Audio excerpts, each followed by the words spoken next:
No primeiro dia de janeiro de 1959, o governo de Fulgêncio Batista cai diante dos revolucionários liderados por Fidel Castro. A partir daí, as coisas mudariam para a então famosa ilha caribenha, chamada Cuba. Desde então, o país mergulhou num buraco do tempo. Se gosta deste tipo de conteúdo, notícias, histórias etc., subscreva o canal e não se esqueça de ativar o sininho.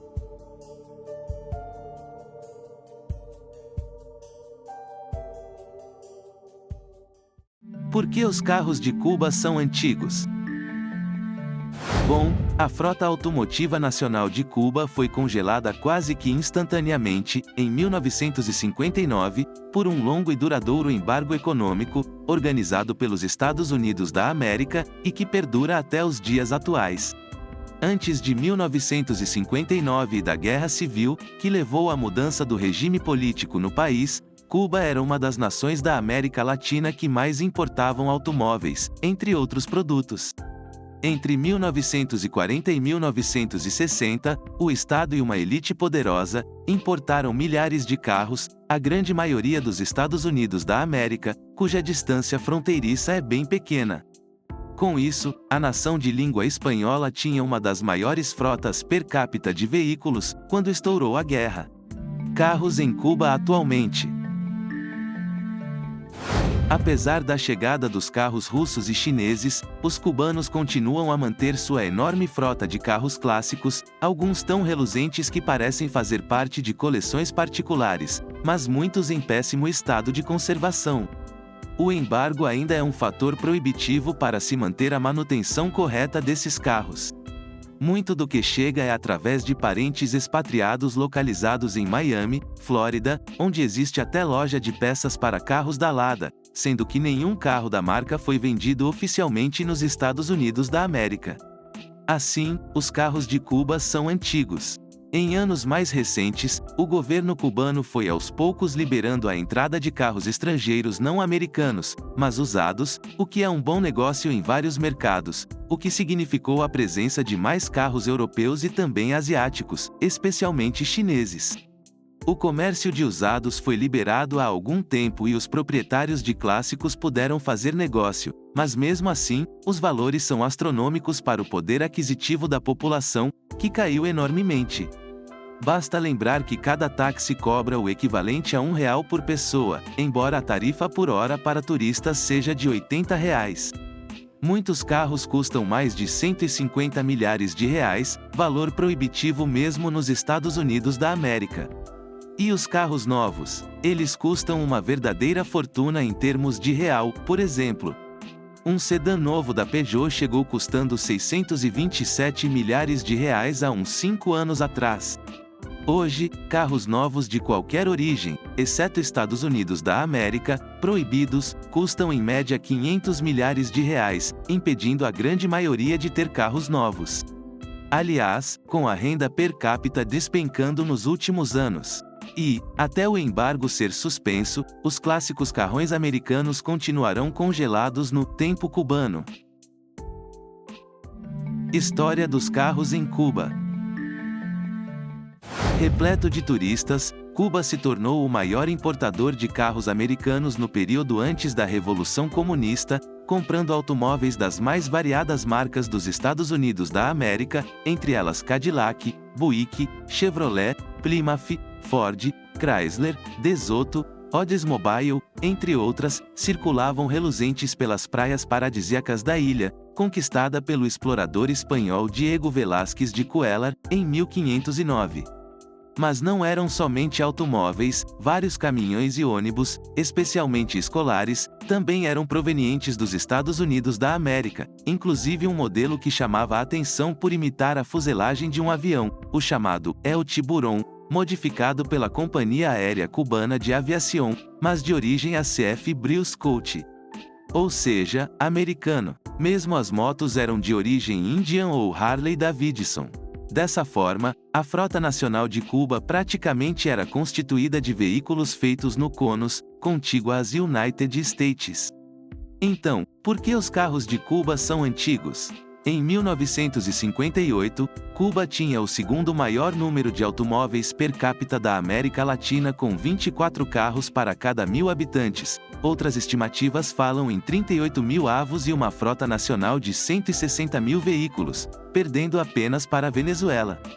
Para se ter uma ideia, o Brasil tinha apenas 7 carros para cada milhar de cidadãos, ou seja, menos de 3 vezes o que circulava na Ilha Latina. Assim, hoje os carros de Cuba são antigos. Mas, os números expressivos não se limitavam apenas ao automóvel, que chegou ao país em 1900, antes de qualquer outro país latino-americano, exceto o Brasil, onde o primeiro carro chegou ainda no século XIX. O primeiro bonde elétrico, aí sim, circulou em Cuba no ano de 1900, antes dos demais latinos. Em comparação com o Brasil, na maioria dos termos, o país caribenho era bem superior. Embargo a Cuba, pelos Estados Unidos da América. Em 1960, o presidente americano Dwight D. Eisenhower impôs um embargo comercial a Cuba por conta da derrubada do poder, mas ainda assim esse era limitado e excluía alimentos e produtos medicinais. No governo seguinte, de John F. Kennedy, o país passou a ter um embargo mais duro, imposto após o novo governo se declarar marxista e se aliar à então URSS. Com isso, o país mergulhou quase que imediatamente num congelamento do tempo automotivo. Apesar do embargo americano não envolver outros países, o temor de que nações aliadas pudessem ser igualmente boicotadas pelos Estados Unidos da América, fez com que a grande maioria cancelasse seus negócios com a ilha, agora governada por Fidel Castro. Sem importação e com a elite econômica do país não podendo mais ostentar luxo com os reluzentes carrões novos chegados através do Estreito da Flórida, a frota nacional rapidamente passou a envelhecer consideravelmente. Nos anos que se seguiram, o que chegou de novidade veio através da URSS e dos países do Pacto de Varsóvia, o bloco comunista controlado por Moscou. Isso então somou carros que hoje muitos brasileiros conhecerão em primeira mão durante a Copa do Mundo, sendo muitos exemplares da Lada, Moskvich, Ural, UAZ, ZAZ, Avteo Vaz, entre outros. Mas, apesar do esforço em adquirir veículos de origem soviética, o governo cubano não conseguiu sobrepujar a frota americana ainda em circulação. De qualquer forma, a taxa de motorização de Cuba nos anos seguintes aumentou, passando a ter 73 carros para cada 1.000 habitantes em 1988. Mas e os clássicos americanos? Embora os carros russos, ucranianos, poloneses, entre outros, fossem diretamente para o governo e seus apoiadores, a grande frota dos anos 40, 50 e 60 continuava na mão da população mais humilde, que não teve outra solução senão conservá-los o máximo possível.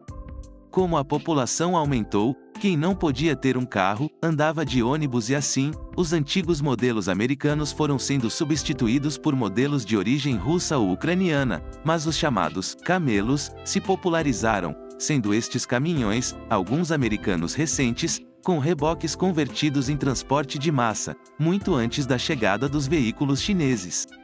Da mesma forma, os automóveis começaram a ser trocados, mas pela elite política. Por isso, os carros de Cuba são antigos.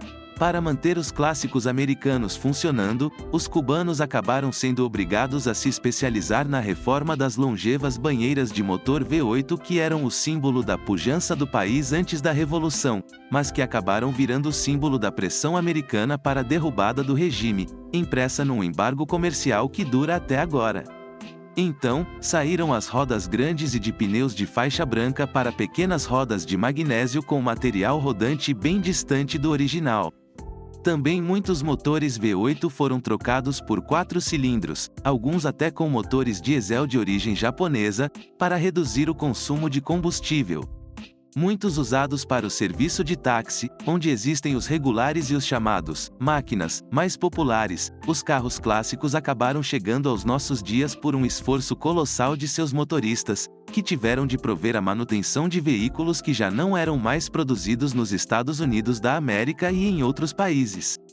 O primor da maioria fez com que Cuba se tornasse o maior museu automotivo do mundo em plena atividade até hoje.